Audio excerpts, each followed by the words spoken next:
আর এখনকার যুগটা অদ্ভুত একটা যুগ। মানে যত এই যুগে আমরা বেঁচে থাকছি, আমরা বিস্ময়ে হতবাক। মানে আসলে আবু বকর, ওমর, উসমান, আলী রাদিয়াল্লাহু আনহুম, আল্লাহ পাক তাদেরকে জান্নাতুল ফিরদাউস দান করুন, তারা যদি এই যুগে আসতেন, একদিন থাকলেই আল্লাহকে রিকোয়েস্ট করতেন, আল্লাহ আমাদেরকে আবার আগের যুগে নিয়ে যাও, এখানে থাকতে পারবো। অদ্ভুত যুগ।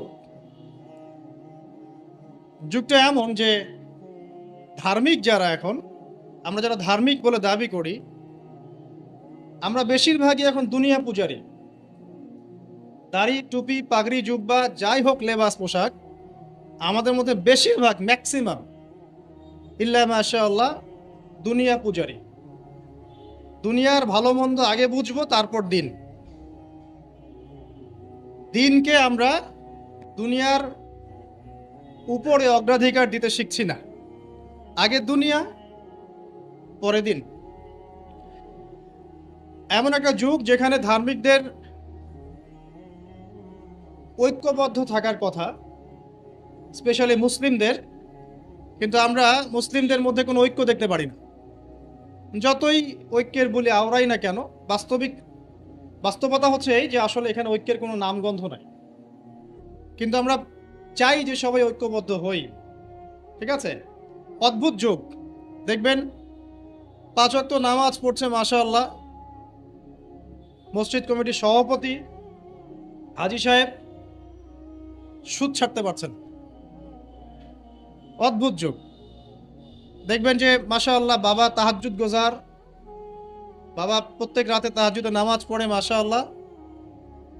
মাও দেখবেন যে বোরখা পরে বাইরে বের হচ্ছে, মেয়ের গায়ে পর্দার বালাই নাই। অদ্ভুত যুগ। মানে মা আর মেয়ে বাইরে বের হয়েছে, মা মাশাআল্লাহ খাস পর্দা, যদিও তার দিকে কেউ তাকায় না, আর মেয়ের গায়ে পর্দার কোনো বালাই নাই। মানে এমন একটা যুগ, আপনি যদি আল্লাহ এবং তার রাসূলের চোখ দিয়ে দেখেন, কোরআন এবং সুন্নাহর নূর দিয়ে এই বিশ্বটাকে দেখেন, আপনি হতবাক হয়ে যাবেন যে কি হচ্ছে আশপাশে। আসলে এই ওয়ার্ল্ডটাই পাগল, না আমি নিজেই পাগল? তখন আপনার কাছে এরকম মনে হবে। তো এখন মনে হয় আমরা নিজেরাই মনে হয় পাগল, ওরাই মনে হয় সুস্থ। আজকে নিউজ দেখলাম একটা, আমার এক ভাই শেয়ার করেছে হোয়াটসঅ্যাপে আমাকে। সকালে দেখার পর থেকে আমার গাটা গিনগিন করছে এখন পর্যন্ত। মানে আমি মিলাতে পারছি না সমীকরণ। আর এই যখনই পড়তে বসছি বা আমল করতে যাচ্ছি, নামাজে দাঁড়াচ্ছি, ওই নিউজটাই মাথার মধ্যে বারবার ঘুরপাক খাচ্ছে। দেখলাম যে দীর্ঘকাল পর্যন্ত, একটা দীর্ঘ সময় পর্যন্ত একজন বাবা তার মেয়ের সাথে জেনা করে যাচ্ছে, এবং সে হাতে নাতে আজকে ধরা পড়েছে। মানুষ তাকে গণপিটুনি দিচ্ছে। কোন একটা জেলার নাম বললো, আমি ঠিক মনে করতে পারছি না, মেবি পটুয়াখালী টাইপের কোন একটা জায়গা। তো একটু ভাবেন যে আসলে কোন জায়গায় আমরা আছি এখন। মানে আমরা কি সুস্থ, না বিশ্বটা সুস্থ? একজন বাবা কিভাবে একজন মেয়ের সাথে, যুবতী মেয়ের সাথে একটা লম্বা সময় পর্যন্ত শারীরিক সম্পর্ক মেনটেন করতে পারে? আর মিডিয়ার মাধ্যমে যখন এটা মানুষের কাছে প্রচার হচ্ছে, তখন মানুষের মধ্যে একটা চিন্তা আসছে যে আসলে এটাও হতে পারে। এবার কিন্তু এই পাপটা বাড়বে, কারণ মানুষ আগে ভাবতো এটা হতে পারে না, এখন মানুষ জানলো যে এটাও হতে পারে। যেমন সমকামিতা, কোরআনে যে সমকামিতার কথা বলা আছে, এই কথাটা কিন্তু সাহাবায়ে কেরাম বলতেন যে আল্লাহ পাক কোরআনে নাজিল না করলে আমরা জানতামই না যে এমন একটা যুগ ছিল যে যুগে ছেলে ছেলের সাথে জেনা করতো, নাউজুবিল্লাহ। আর নবী সাল্লাল্লাহু আলাইহি ওয়াসাল্লাম বলেছেন, আমার উম্মতের মধ্যে আমি ভয় পাই কয়েকটা জিনিস, তার মধ্যে একটা হচ্ছে আমার উম্মত সমকামী হবে। আমার উম্মতের একটা অংশ সমকামিতায় লিপ্ত হবে, যেটা এখনকার ওয়ার্ল্ডের কিন্তু একটা মৌলিক সমস্যা। অলমোস্ট এভরি কান্ট্রিতে এদের সংখ্যা বাড়ছে day by day, day by day. আপনি হয়তো ভাবছেন যে আপনি 5 ওয়াক্ত নামাজ পড়েন, মাশাআল্লাহ, রোজা রাখেন, যাকাত দেন, ইসলামিক লাইফ মেনটেন করেন, বাইরের জগৎটাও এমন। আসলে ব্যাপারটা এমন না। বাইরের জগৎটা ডেঞ্জারাস, ডিসগাস্টিং, মানে একটা ডেভোস্টেটিং বাইরের জগৎটা। পাপ, পঙ্কিলতা, অশ্লীলতা, ফাহেসা, হারাম, ব্যভিচার, জেনা, সমকামিতা, সুদ, ঘুষ, দুর্নীতি, হত্যা, রাহাজানি, ডাকাতি, চুরি, শব্দে ভর্তি বাইরের জগৎ। আর আমরা মসজিদে এসে 5 ওয়াক্ত সালাত আদায় করছি আর মনে করছি আমরা সেফ। যতক্ষণ বাইরের পরিবেশটাও ইসলামের আদলে গড়ে উঠবে না, ততক্ষণ পর্যন্ত আমাদের ব্যক্তিগত জীবনের ইবাদত, পারিবারিক জীবনের ইবাদতগুলো দীর্ঘ সময় পর্যন্ত সাস্টেইন করতে পারবে না। অদ্ভুত যুগ, ঘরে ঘরে দেখবেন পরকীয়া চলছে। ম্যাক্সিমাম ঘরে ঘরেই পরকীয়া। স্বামী স্ত্রীকে নিয়ে সন্তুষ্ট না, স্ত্রীও স্বামীকে নিয়ে সন্তুষ্ট না। আগে যেমন ডায়মন্ড খুঁজে পাওয়াটা খুব রেয়ার একটা ব্যাপার ছিল, এখন একটা কুমারী মেয়ে খুঁজে পাওয়াটা রেয়ার ব্যাপার হয়ে গেছে। বিয়ে তো করেন নাই, করতে যান সামনে। আর যারা করেছেন তারা তো আমার কথা বুঝবেন যে কারেন্ট জালেও যে জাটকা ধরা পড়তো, এখন আপনি ওই কি বলবো পবিত্রতার জাল দিয়ে সার্চ করেন, দেখেন কয়টা কুমারী মেয়ে খুঁজে পান। স্কুল কলেজের মেয়েরাও এখন কুমারী নাই, স্কুল কলেজের মেয়েরাও এখন কুমারী নাই, অনেকেই নাই, ইল্লা মাশাআল্লাহ। পরিবারের লোকজন জানেও এগুলা, এটাই স্বাভাবিক এখন। গত লেকচারে কিছু কথা বলছিলাম যে মিডিয়ার মধ্য দিয়ে এমন একটা ট্রেন্ড চালু করা হয়েছে যে আস্তে আস্তে পাপগুলোকে স্বাভাবিক করে ফেলা হচ্ছে। সুদ খায় মানুষ, কোনো ফিলিংস নাই, মনে করে স্বাভাবিক, সবাই খায় আমিও খাই, এই যুগে না খেলে চলে নাকি। ঘুষ নেয় মানুষ, বলে স্বাভাবিক, ঘুষ ছাড়া কি চাকরি হয়, নর্মাল ট্রেন্ড। দুর্নীতি মানুষ করে, স্বাভাবিক, নর্মাল, ও তো করে, আমি করি তো কি হয়েছে, আমার বড়জনও তো করে। সেই বড়জন বলছে আমি করি তো কি হয়েছে, তার বড়জনও তো করে। এই করতে করতে টপ টু বটম সব দুর্নীতিবাজ, স্বাভাবিক, নর্মাল, আমরা মেনে নিয়েছি,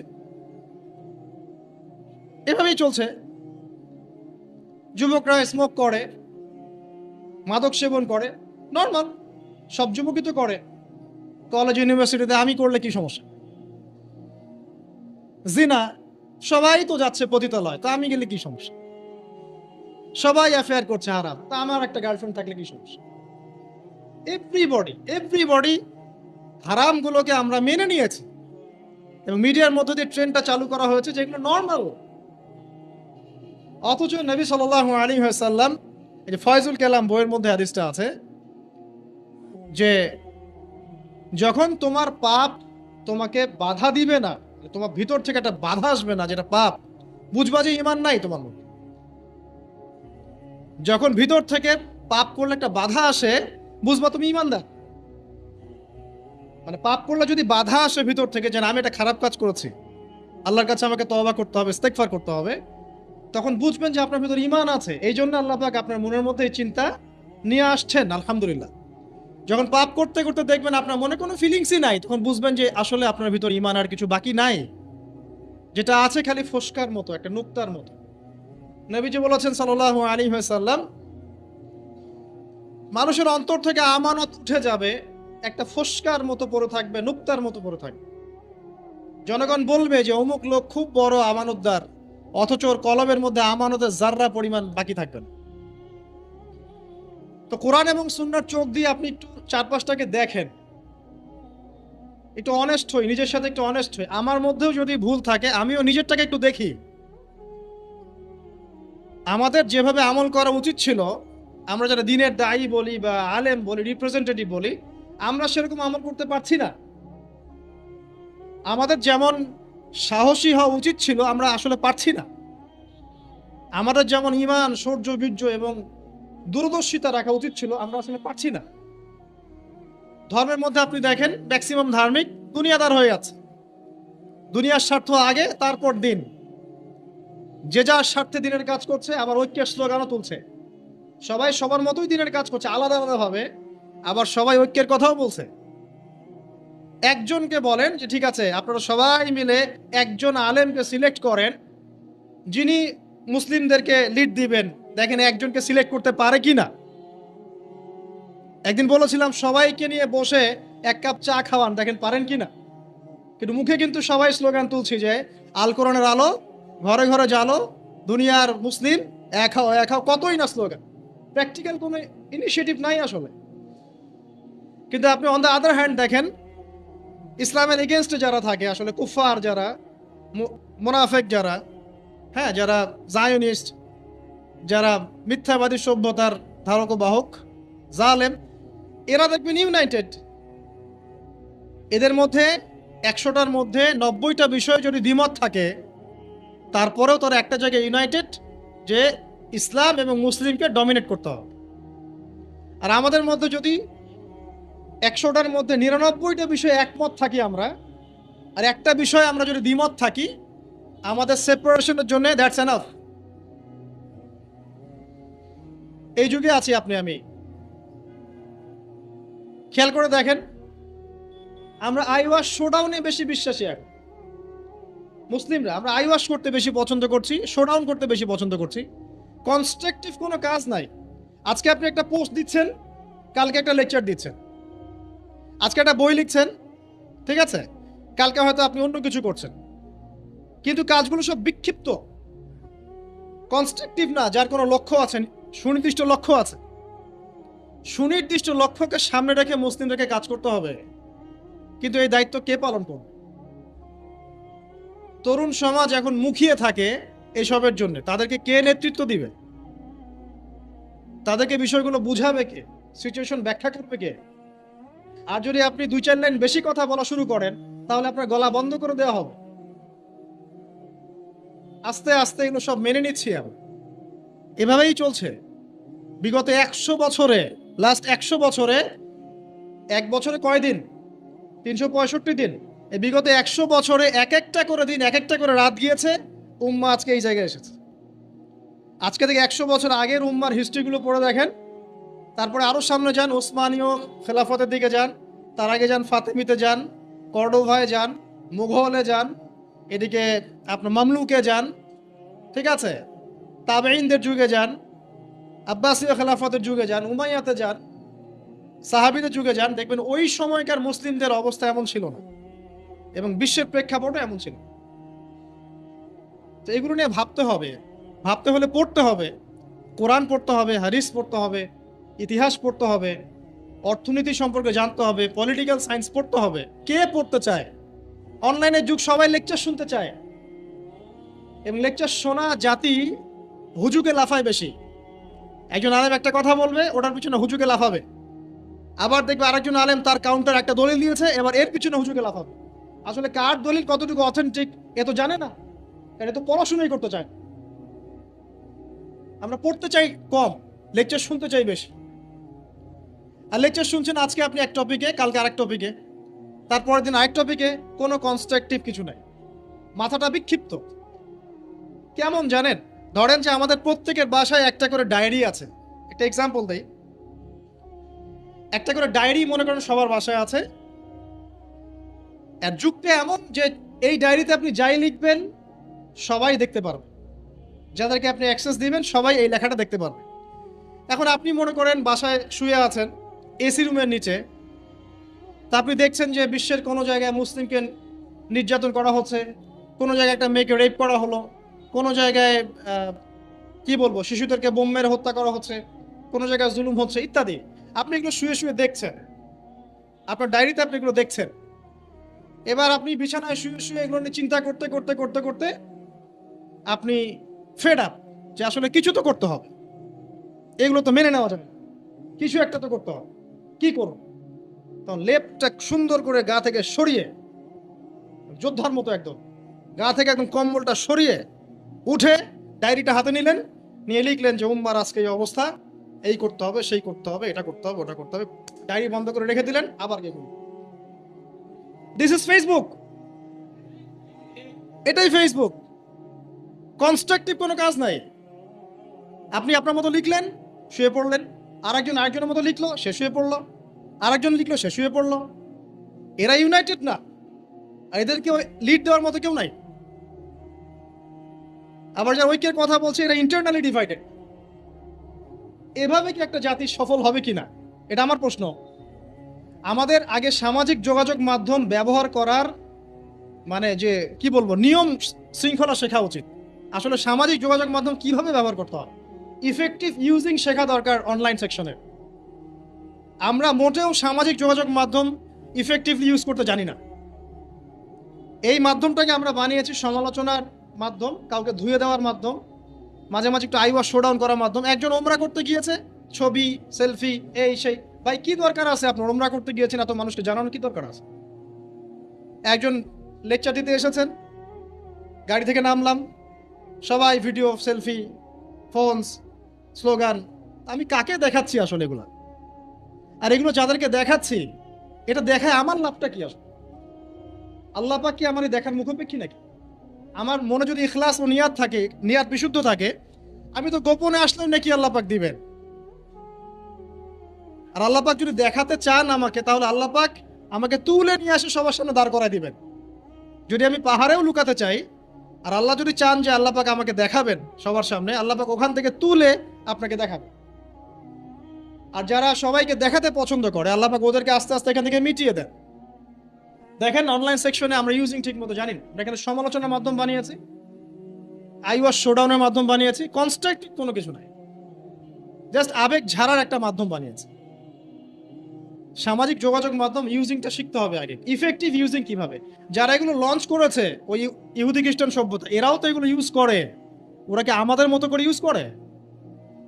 তো ভেবে দেখেন তো। বরং আমরা কি ইউজ করছি তারা মনিটর করে এবং তারা কন্ট্রোল করে। আপনি একটা ভিডিও দেখেন ফেসবুকে, মনে করেন আপনি জমি কিনবেন, কথার কথা ফ্ল্যাট কিনবেন, একটা ফ্ল্যাট কেনার ভিডিও দেখতে থাকেন, আপনি দেখবেন যে পরের দিন যখন আপনি ঢুকবেন ফেসবুকে, আপনাকে ওই ভিডিওগুলোই দেখানো হচ্ছে। তারা আপনার মাইন্ডটাকে রিড করে ফেলেছে। আপনি যদি স্পোর্টস দেখেন, আজকে খেলা আছে না বাংলাদেশের আফগানিস্তানের, এখানে একটা কথা বলেই দেই, ওই যে মিডিয়া, আপনারা জানেন যে আমি খেলার সাথে ছিলাম একসময়। বাংলাদেশ টিমে যে প্লেয়াররা আছেন তারা কিন্তু মাশাআল্লাহ অনেকেই, বেশিরভাগই নামাজি মাশাআল্লাহ। এটা কি জানেন? আমরা দোয়া করি আল্লাহ পাক তাদেরকে হেদায়েত দান করুক এবং তাদের এই অর্থ সম্পদ বা যে আল্লাহ পাক স্ট্যাটাস দিয়েছেন, এটাকে ইসলামের কল্যাণে কাজে লাগানোর তৌফিক দান করুক। দেখেন আফগানিস্তান শ্রীলঙ্কাকে হারিয়েছে এবং ডিফিটটা খুব ম্যাসিভ ডিফিট ছিল।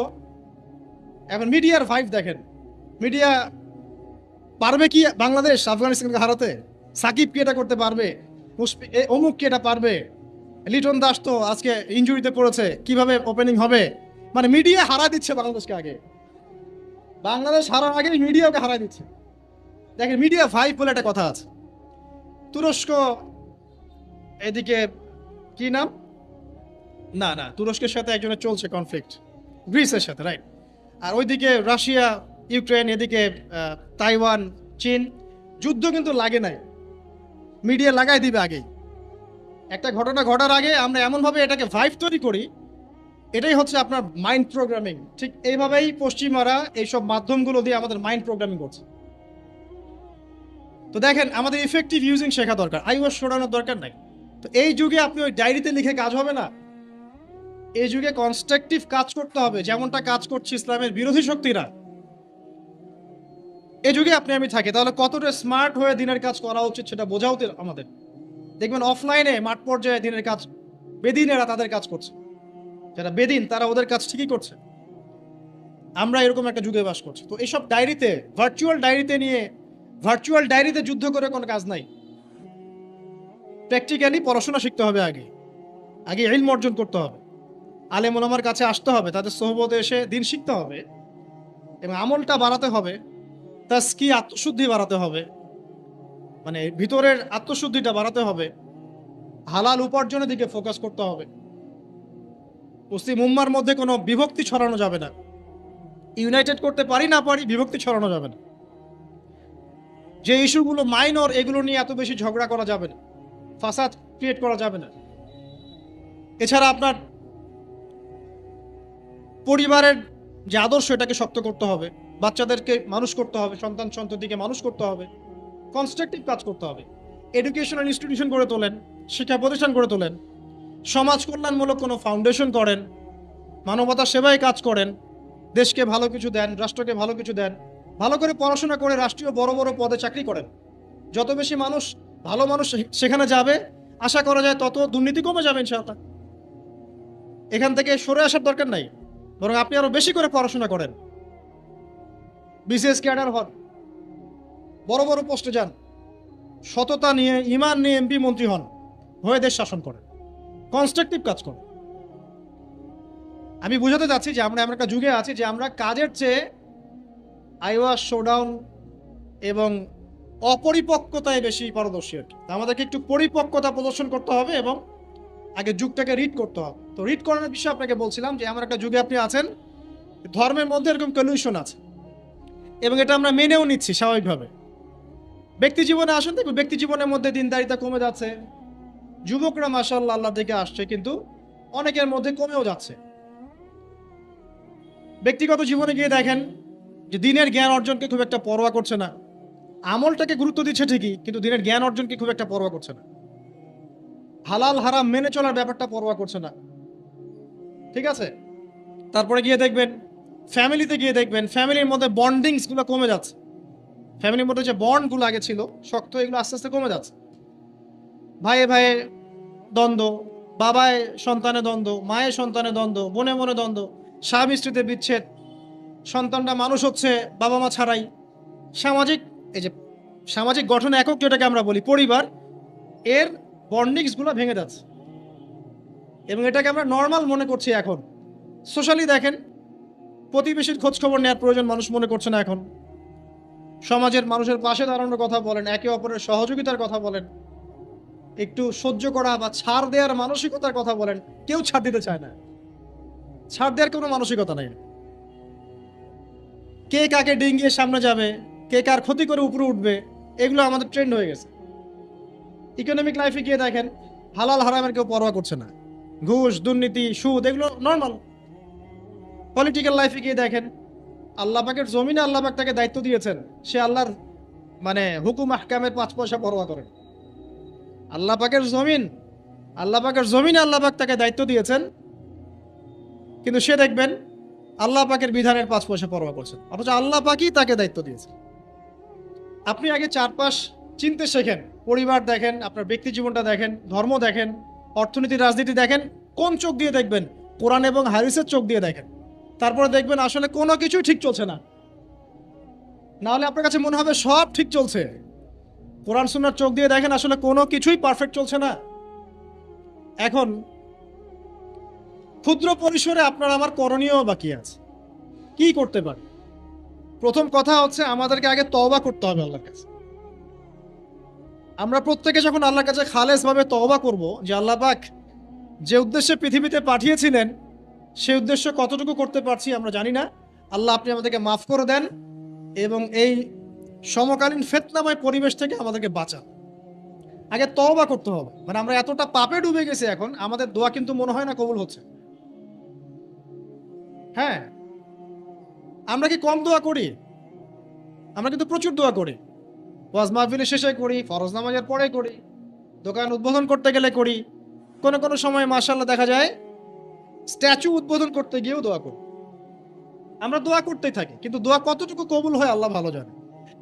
তারপর কি করতে পারি? আগে আমাদের ওই যে বললাম একটা কনস্ট্রাকটিভ লক্ষ্য থাকতে হবে যে আমরা কি চাচ্ছি, আসলে আমরা কি চাচ্ছি। ভাই দুনিয়াতে এসেছি, যে কয়দিন হায়াত আছে আল্লাহ পাকের হুকুম আহকাম পালন করব, মৃত্যুবরণ করব, জান্নাতে যেতে চাই, এই তো। এই চাওয়াটা হচ্ছে এভারেজ মুসলিমদের চাওয়া। এভারেজ মুসলিম মানে নর্মাল যারা মুসলিম তারা সবাই এভাবেই চায়। এর বাইরে গিয়েও কিছু চাওয়া শিখতে হবে, যে আমি একাই শুধু জান্নাতে গিয়ে বাঁচতে চাই না, বরং আমার পরিবার সমাজটাকে নিয়ে বাঁচতে চাই। এটা এক্সট্রা অর্ডিনারি মুসলিমদের কাজ। যারা এভারেজ মুসলিম তারা শুধু নিজেকে নিয়েই ব্যস্ত থাকে, আর যারা এক্সট্রা অর্ডিনারি মুসলিম তারা সবাইকে নিয়ে চিন্তা করে। এবং যাদের হাত দিয়ে সমাজ বিপ্লব ঘটেছে বা উম্মাহ ভালো কিছু পেয়েছে, তারা কখনো নিজের স্বার্থ নিয়ে পড়ে থাকে না। তো আমাদেরকে এভারেজ মুসলিম হলে চলবে না, একটু এক্সট্রা অর্ডিনারি কিছু চিন্তা করতে হবে, লক্ষ্যটা স্থির করতে হবে আগে। 1 নাম্বার তওবা, 2 নাম্বার লক্ষ্য স্থির করা, 3 নাম্বার নিজের জীবনের মূল্য বোঝা। আল্লাহ পাক যে আমাদেরকে 60, 70, 100 বছরের হায়াত দিয়েছেন, এর মূল্যটা তো বুঝতে হবে। আমরা যারা সবাই, এভরিবডি, আমরা কেউ বাদ না, আমরা যারা অনলাইন সেকশনে দিনের বেশিরভাগ সময় নষ্ট করছি, আমরা কি আদৌ হায়াতের মূল্য বুঝতে পারছি? আমরা যারা চায়ের দোকানে বসে আড্ডা পিটাচ্ছি, বন্ধুদের সাথে গল্প করছি, হয়তো গেমস এন্ড স্পোর্টস এবং ইউটিউবিং, ফেসবুকিং বলেন, টিকটকে আমরা সময় নষ্ট করছি, আমরা কি আদৌ আমাদের হায়াতের মূল্য বুঝতে শিখেছি কিনা? অনেকে দেখবেন বার্ধক্যে উপনীত হয়েছে, তারপরেও সে এভাবেই লাইফ লিড করছে। দিব্যি একটা আড্ডার মজলিসে বসলো, 3-4-5 ঘন্টা সে কাটিয়ে দিল, বুঝতেই পারছে না কি জন্য আল্লাহ পাক তাকে দুনিয়াতে পাঠিয়েছেন। আমাদেরকে আগে বুঝতে হবে যে আমাদের হায়াতের মূল্য কি। একটা দিন চলে যাচ্ছে, আর পাবো না। আজকের এই যে সেশন করতে পারছি, এটা আর কখনো ফিরে আসবে না। যদি এখান থেকে উপকৃত হতে পারি আলহামদুলিল্লাহ, না পারলে এই সুযোগটা আল্লাহ পাক আর দিচ্ছেন না। এই দিন চলে গেল, সূর্য ডুবে গেছে, ওভার, টাইম শেষ। যারা এখন কবরবাসী হয়েছে তারা অনেকেই চাইতো যে আমরাও দিনের জন্য কিছু করব, আল্লাহকে পাবো, রাসূলকে পাবো, পরকালে জান্নাত পাবো, নামাজ পড়বো। ওই সুযোগটা তারা পায় নাই। আর এখনকার যুব সমাজদেরকে পরকালীন চেতনায় উদ্বুদ্ধ করাটাই মূল চ্যালেঞ্জ। অন্য কোনো কিছু দিয়ে আপনি ওদেরকে আল্লাহর পথে ফেরাতে পারবেন না। ওদের মধ্যে যখন মৃত্যুর ভয় থাকবে, পরকালে জবাবদিহিতার ভয় থাকবে, অটোমেটিকলি ওরা গার্লফ্রেন্ড ছেড়ে দিবে, মাদক ছেড়ে দিবে, এই জেনা ছেড়ে দিবে, পর্নোগ্রাফি ছেড়ে দিবে, এভরিথিং তারা ছেড়ে দিবে যখন তাদের মধ্যে পরকালীন চেতনা থাকবে। হায়াতের মূল্যটা বোঝা একটা বড় চ্যালেঞ্জ। আল্লাহ পাক আমাদের সবাইকে হায়াতের মূল্য বোঝার তৌফিক দান করুন। হায়াতটা কাজে লাগাবো কিভাবে? লাস্ট খুতবাতে আমি বলেছি যে প্রফেটিক লাইফস্টাইল কেমন হবে এবং প্রোডাক্টিভ মুসলিম কিভাবে হব, এটা আমাদের চ্যানেলগুলোর মধ্যে আছে। সকাল থেকে সন্ধ্যা পর্যন্ত, রাত পর্যন্ত কিভাবে আমরা টাইম ব্যালেন্স করব, এটা নিয়ে আলোচনা করা হয়েছে। এটা আপনি দেখে নেবেন ইনশাআল্লাহ, এখানে সব কিছু দেওয়া আছে মোটামুটি। তাহলে 1 নাম্বার তাওবা, 2 নাম্বার একটা লক্ষ্য, 3 নাম্বার নিজের হায়াতের মূল্য বোঝা, 4 নাম্বার আমল। এবার আমল, দিন রাতের যে আমলগুলো নবী সাল্লাল্লাহু আলাইহি ওয়াসাল্লাম করতেন, আমাদেরকে এই আমলগুলো শক্তভাবে আঁকড়ে ধরতে হবে, ছাড়া যাবে না। কারণ যতই আমি বড় বড় কথা বলি না কেন, নিজে যদি আমল করে সেটাকে প্রতিষ্ঠিত করতে না পারি, আসলে এই কথাগুলো তাসির হবে না। যত বড় বড়ই কথা বলি আমরা, অন্যের দিকে যতই আঙ্গুল তুলি, বিশ্ব নিয়ে কথা বলি, অর্থনীতি নিয়ে কথা বলি, রাজনীতি নিয়ে কথা বলি, ঠিক আছে, পরিবার নিয়ে কথা বলি, সমকালীন ফিতনা নিয়ে কথা বলি, আমল যতক্ষণ পর্যন্ত নবী সাল্লাল্লাহু আলাইহি ওয়াসাল্লামের মতো না হচ্ছে, ততক্ষণ পর্যন্ত কথা শুধু তাত্ত্বিক থেকে যাবে, বাস্তবতার কোনো প্রায়োগিক ফলাফল পাওয়া যাবে না। তো আল্লাহ পাক আমাদের সবাইকে নবী সাল্লাল্লাহু আলাইহি ওয়াসাল্লামের মতো 24 ঘন্টা কাটানোর তৌফিক দান।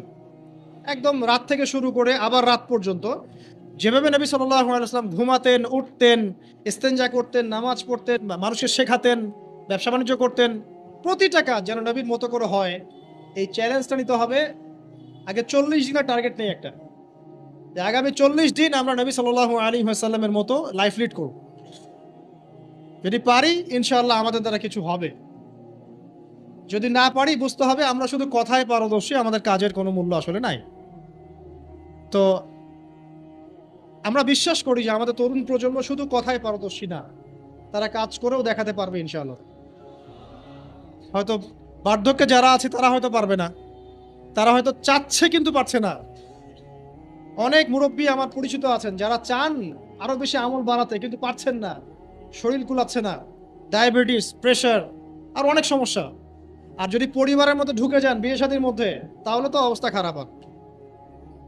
আর যদি মাশাআল্লাহ এই যুগের কোনো দিনদার ক্যাটরিনা কাইফ ভাগ্যে জোটে, তাহলে তার পিছনেই সারা জীবন চলে যাবে।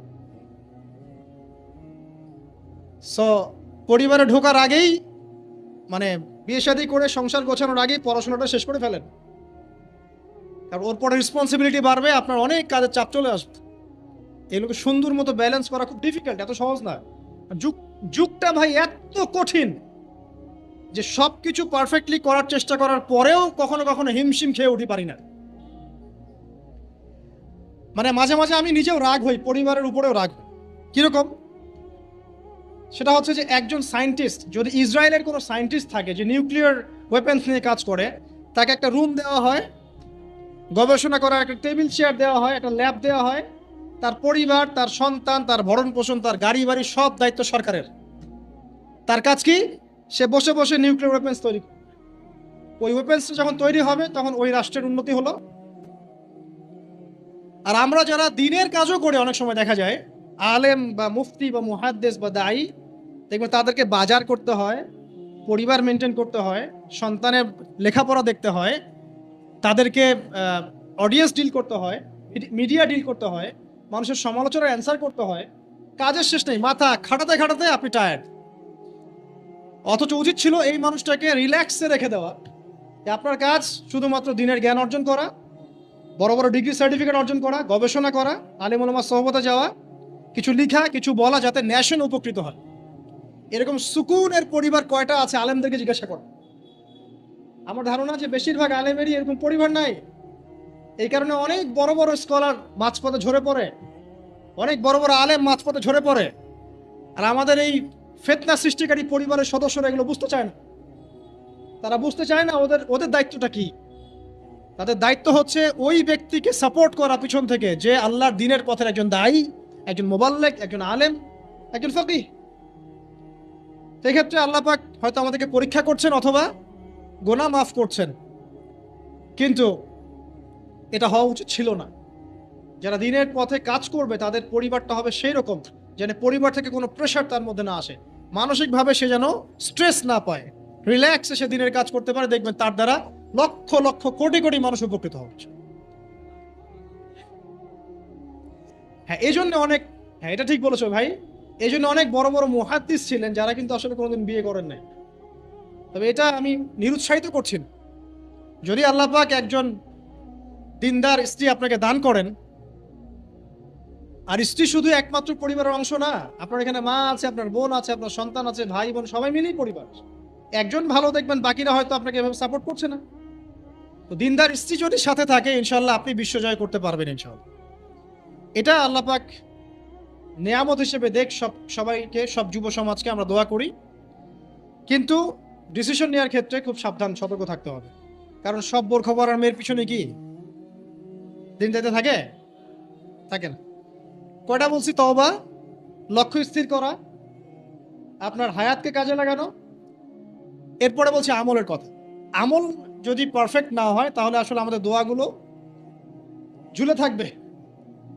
আমল বেশি বেশি করলে ইনশাআল্লাহ তাআলা আল্লাহ পাকের নৈকট্য অর্জন করা যাবে, আল্লাহ পাকের মারিফত অর্জন করা যাবে ইনশাআল্লাহ। তখন সেই ব্যক্তির দ্বারা দিনের অনেক বড় বড় খেদমত হওয়া সম্ভব ইনশাআল্লাহ তাআলা। আল্লাহ পাক তৌফিক দান করুন। আর আমলের জন্য একটাই মানে নাসিহা আমার, সেটা হলো রাসূল সাল্লাল্লাহু আলাইহি ওয়াসাল্লামের 24 ঘন্টার যে দিন রাত, এই স্টাইলে আমাদেরকে রুটিন করতে হবে।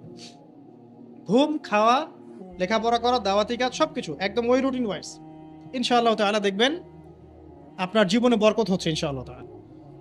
আমি এমনও সালাফের কথা পড়েছি, আমি নাম এই মুহূর্তে ভুলে গেছি, তিনি যখন দার্স দিয়ে বাসায় ঢুকতেন, এত ব্যস্ত থাকতেন দিনী কাজে, দার্স দিয়ে বাসায় ঢুকতেন, যেই সময়টা তিনি ইস্তেঞ্জা করছেন বাথরুমে, ওই সময়টা তার সন্তান তাকে পড়াশোনা তো বাইরে থেকে, উনি ইস্তেঞ্জা করতে করতে শুনছেন যে তার সন্তান ঠিক করছে কিনা।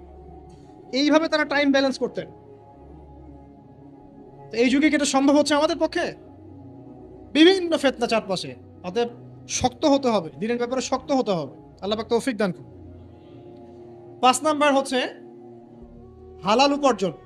যখন আপনি উপার্জনের দিকে যাবেন, ছোট একটা জব করেন, গভর্নমেন্ট জব হোক, নন গভর্নমেন্ট জব হোক, ব্যবসা হোক, কৃষিকাজ হোক, আপনি হালালে থাকার চেষ্টা করুন। হারাম রিজিকের অনেক প্রলোভন সামনে থাকবে, হারামে যাবেন না ইনশাআল্লাহ তাআলা। দেখবেন আল্লাহ রাব্বুল আলামিন আপনার অল্প রিজিকে বরকত দিবেন ইনশাআল্লাহ। দুনিয়াতে সন্তুষ্ট থাকা শিখতে হয়। অসন্তুষ্ট থাকলে আপনি কখনোই সন্তুষ্ট হতে পারবেন না। আজকে একতলা বাড়ি আছে, কালকে 2 তলা চাবেন। আজকে একটা গাড়ি আছে, কালকে আরেকটা চাবেন। এই চাহিদার কোনো শেষ হবে না। কিন্তু হালাল রিজিকে সন্তুষ্ট থাকলে ইনশাআল্লাহ আল্লাহ পাক এখানেই বরকত দিবে ইনশাআল্লাহ। আল্লাহ পাক আমাদের সবাইকে হালাল রিজিকের ব্যবস্থা করে দিন এবং আল্লাহ যা দিয়েছেন তাতে সন্তুষ্ট থাকার তৌফিক দান। যুবকরা ব্যবসায় বেশি ফোকাস করতে পারেন, বড় বড় গভর্নমেন্ট জবগুলোতেও ফোকাস করতে পারেন, যেখানে গেলে আপনি সমাজের জন্য কিছু করতে পারবেন। আপনারা প্রশাসনের দিকে ফোকাস করতে পারেন, সেখানে যাওয়ার চেষ্টা করেন, ঈমান নিয়ে সেখানে চলার চেষ্টা করেন। বাংলাদেশের যে ফোর্সগুলো আছে এখানে যাওয়ার চেষ্টা করেন, দেশের জন্য কিছু করেন। মুসলিমরা যদি এখান থেকে সরে আসে আস্তে আস্তে, তাহলে এখানে সমস্ত জায়গাগুলো খারাপ মানুষ দিয়ে ভর্তি হয়ে যাবে, তখন সিচুয়েশন আরো খারাপ হয়ে যাবে। যারা এগুলোতে যেতে পারছেন না, কৃষি কাজ করেন, কোনো নিজস্ব কোনো প্রজেক্ট লঞ্চ করেন, ক্রিয়েটিভ হন, উদ্যোক্তা হন। দেখবেন ইনশাআল্লাহ তাআলা আপনার ওই নতুনত্বের মধ্যে আল্লাহ পাক বারাকা দিবেন ইনশাআল্লাহ। আমি এমনও ভাইকে চিনি যারা লন্ডনের এই যে লন্ডন আমেরিকা থেকে পড়াশোনা করে এসে বাংলাদেশে এসে অর্থনৈতিক যে প্রজেক্টগুলো আছে এগুলো লঞ্চ করেছে। আপনার ডেইরি প্রজেক্ট করেছে, পোলট্রি করেছে, হ্যাঁ, তারপরে কাপড়ের ফেব্রিক্সের ব্যবসা করেছে, ঠিক আছে, কম্বলের প্রজেক্ট করেছে, মানে অনেক ক্রিয়েটিভ অনেক কাজ করেছে, যেগুলো কিন্তু তারা না করলেও পারতেন, বড় চাকরি তারা করতে পারতেন। ক্রিয়েটিভ কাজ করেছেন, উদ্যোক্তা হয়েছেন, আল্লাহ পাক তাদেরকে এত সচ্ছলতা দিয়েছেন মাশাআল্লাহ, তাদের কাছে মানুষ এখন ধার চাচ্ছে টাকা পয়সা। আমি এমনও মানুষকে চিনি যিনি হারাম চাকরি ছেড়ে দিয়ে শশার ব্যবসা করা শুরু করেছিলেন। হারাম চাকরিটা কিন্তু বড় চাকরি ছিল, এই চাকরি ছেড়ে দিয়ে তিনি শশার ব্যবসা করা শুরু করেছেন। এখন তিনি মানুষকে টাকা ধার দেন। আমাদের এখানে এমন একজন ভাই আছেন যিনি সুদের চাকরির সাথে সম্পৃক্ত ছিলেন। কোনো একভাবে আল্লাহ পাক তার কানে এই মেসেজ পৌঁছে দেন এটা হারাম। তিনি 70 থেকে 80 হাজার টাকা বেতন পেতেন প্রতি মাসে। এখন তিনি কৃষিভিত্তিক প্রজেক্ট নিয়ে কাজ করছেন, আল্লাহ পাক তাকে সচ্ছল রেখেছেন। তো হালাল রিজিকে ফোকাস করেন, ইনশাআল্লাহ আপনার ইবাদত আল্লাহ পাকের কাছে সরাসরি কবুল হবে ইনশাআল্লাহ। আর হারামে গেলে ইবাদত কবুল হবে না, এটাই ফুল স্টপ। হারাম রিজিক থাকলে ইবাদত কবুল হবে না, এটা ফুল স্টপ, এখানে কোনো সুযোগই নাই ডানেভাবে তাউইল করার। 6, পার্ট টাইম দিনের দাওয়াতি কাজ সবাইকে করতে হবে। ইলম অর্জন করেছি, তওবা করেছি, এখন আমল করছি, হালাল রিজিক আছে, এখন পার্ট টাইম দিনের দাওয়াতি কাজ সবাইকে করতে হবে। শুধু একজন আলেম করবেন, ফকিহ করবেন, মুহাদ্দিস মুবাল্লিগ করবেন তা নয়, সবাইকে মিনিমাম পার্ট টাইম দায়ী হতে হবে। প্রথমে আপনার পরিচিত মহলের মধ্যে, তারপরে পরিবারে, তারপরে আপনার বন্ধু মহলে। আল্লাহ পাক বলার সামর্থ্য দিলে বলবেন, সুন্দর করে লেকচার দিতে পারলে দিবেন, লিখতে পারলে লিখবেন। তবে এগুলো ওলামায়ে কেরামের সাথে পরামর্শ ভিত্তিক করলে ভুল হওয়ার সম্ভাবনা কমে আসবে সব। তবে ভুল হবেই, আর মানুষ ভালো মন্দ বলবেই, গীবত তোহমত অপমান করতেই থাকবে। যদি আপনি দেওবন্দ থেকে পড়ে আসেন এবং এমন একটা ফতোয়া দেন যেটা এক শ্রেণীর মানুষের কাছে মনে হচ্ছে বেদাত, আসলে ওটা বেদাত নয়, তখন সে বলবে, ওই শ্রেণীর মানুষ বলবে লোকটা দেওবন্দ থেকে পড়ে এসে বিভ্রান্ত হয়ে গেছে। যদি আপনি মদিনা থেকে পড়ে আসেন, পড়ে আসার পরে এমন একটা কথা বলেন যেটা আরেক শ্রেণীর মানুষের কাছে মনে হচ্ছে এটা ভুল, ওই শ্রেণীর মানুষ বলবে লোকটা মদিনা থেকে পড়ে এসে বিভ্রান্ত হয়ে গেছে। সমালোচনা আপনি অ্যাভয়েড করতে পারবেন না, ডিগ্রি সার্টিফিকেট দিয়েও না। সো দাওয়াতি কাজ করবেন আপনার সাধ্য মতো, পরামর্শ ভিত্তিক, তবে কারো সমালোচনায়, গীবতে, আঘাতে ভেঙে পড়বেন না। আপনি যদি আল্লাহ সন্তুষ্টির জন্য কাজ করে থাকেন, আল্লাহ পাক আপনাকে বড় করে দেবে ইনশাআল্লাহু আযজা ওয়া জাল। পার্ট টাইম দাওয়াতি কাজ সবাইকে করতে হবে। আর এর মধ্যে থেকে কিছু মানুষকে আলেম হতে হবে, আলেম হয়ে উম্মার দায়িত্ব গ্রহণ করতে হবে। আল্লাহ পাক তৌফিক ইনায়াত করুন, আমিন। আর দু একটা বলে শেষ করে দেই। এরপরে আপনি পরিবার গঠনের বিষয়ে যাবেন। পরিবারটা এমনভাবে গঠন করেন, এক কথায় আপনাকে হতে হবে ইব্রাহিম আলাইহিস সালামের মতো, আপনার সন্তান হবে ইসমাইল আলাইহিস সালামের মতো, এবং আপনার স্ত্রী হবে হাজারা এবং সারা আলাইহিমা সালাম তাদের মতো। এরকম যদি পরিবার হয় ইনশাআল্লাহ তাআলা আশা করা যায় সমাজের অবস্থা আগামী 10 বছরে এমন থাকবে না, আগামী 20 বছরে এমন থাকবে না ইনশাআল্লাহ তাআলা। আর সবশেষ যে কথাটা বলবো সেটা হলো যে আমরা সবাইকে এভারেজ চিন্তা করলে হবে না, আল্লাহ পাকের জমিনে দ্বীন ইসলাম প্রতিষ্ঠার চিন্তা থাকতে হবে। আর প্রতিষ্ঠা মানে নিরপরাধ মানুষকে বোম মেরে হত্যা করা নয়। ইসলামের দাওয়াত, তাবলীগ, প্রচার প্রসার, এই বিষয়গুলোকে ছড়িয়ে দেওয়া, এটার জন্য ইউনিটি দরকার। ইউনাইটেড প্ল্যাটফর্ম করতে পারলে খুব ভালো হয়, না পারলেও এখানে বিভক্তি বাড়াবেন না। আপনি আপনার জায়গা থেকে যতটুকু পারেন করেন, এরপর আল্লাহর কাছে ছেড়ে দেন। আল্লাহ পাকের জমিনে দ্বীনের প্রচার প্রসারের জন্য আপনি আপনার জান, মাল, সময়, আপনার শ্রম, আপনার কথা, আপনার কলম, আপনার ইনিশিয়েটিভ সব কিছু দিয়ে একটা স্ট্রাইভ করেন। ওই কাজটাই আপনার প্রজেক্ট, যেটা আপনি কাল কিয়ামতের মাঠে আল্লাহর সামনে দাঁড়িয়ে বলবেন, আল্লাহ আমি আমার দুনিয়ার হায়াতে তোমার দ্বীনের জন্য এতটুকু কাজ করে আসতে পেরেছি, আল্লাহ এই ওসিলায় আমাকে মাফ করে দাও। আল্লাহ রাব্বুল আলামিন আমাদের সবাইকে এই কাজগুলোর উপর আমল করার তৌফিক দান করুন, আমিন।